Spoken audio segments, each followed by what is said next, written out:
mahilig din ang mga Kapuso stars na mag-selfie at mag-post ng mga nakakaaliw na travel photos. Silipin natin ang mga post ng mga Kapuso stars sa report na ito.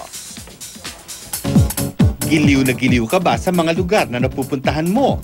O kaya'y excited sa mga breathtaking views na talaga namang nakakabusog sa iyong paningin? Pwes, ano ba ang hinihintay? I-selfie na yan at i-post sa inyong social media accounts para achieve ang maraming likes. Gaya na lang ng cast ng Kapuso primetime drama series na Beautiful Strangers. Si Heart Evangelista, stunning sa kanyang red dress. Very candid ang kuha niya sa picture na ito. Deadma sa pagtingin sa kamera dahil mas feel ni Heart tingnan ang dumarating na sasakyan.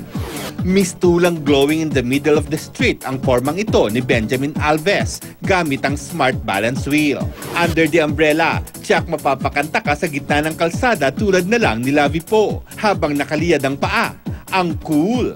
Hindi naman nagpatalbog ang cast ng The Half Sisters na sina Barbie Forteza at Thea Tolentino dahil ang kalye post nilang ito ay made in Japan. Bongga! Sa pinipili ko yung mga maliwalas yung background para kahit anong suot ko, bagay, magandang tignan.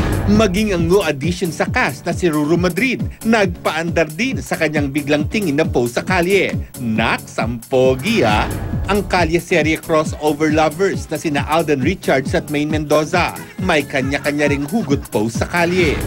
Winner ang heartbroken picture na ito ni Yaya Dab dahil todo bigay siya sa kanyang pag-emote. Habang si Alden, nagsenti rin nang hindi natuloy ang kanilang pagkikita dati. Tila buenas naman ang dating ng mga litratong ito ng cast ng Buena Familia na sina Julian San Jose at Julian Trono. Ang lakas kasi maka-Hollywood ni Julian sa kanyang OOTD at kalye post na ito. Taken from Times Square in New York City. Pero Julie, I hope hindi mo inarkila ang buong kalye ha? Wala kasing ibang dumadaan eh. Astig green ang arrive ng litratong ito ni Julian Trono. At the moment sa pedestrian lane. Pero don't worry, pwede naman kayong tumawid. Sobrang wala na kasing tao, wala nang dumadaan. So parang isipan ko umupo lang. Parang yung, wala lang yung irony na dinadaanan niya ng tao pero inupuan mo for a change. Mga Kapuso, hanggang sa susunod na Kalye Serye Kalye Post pala.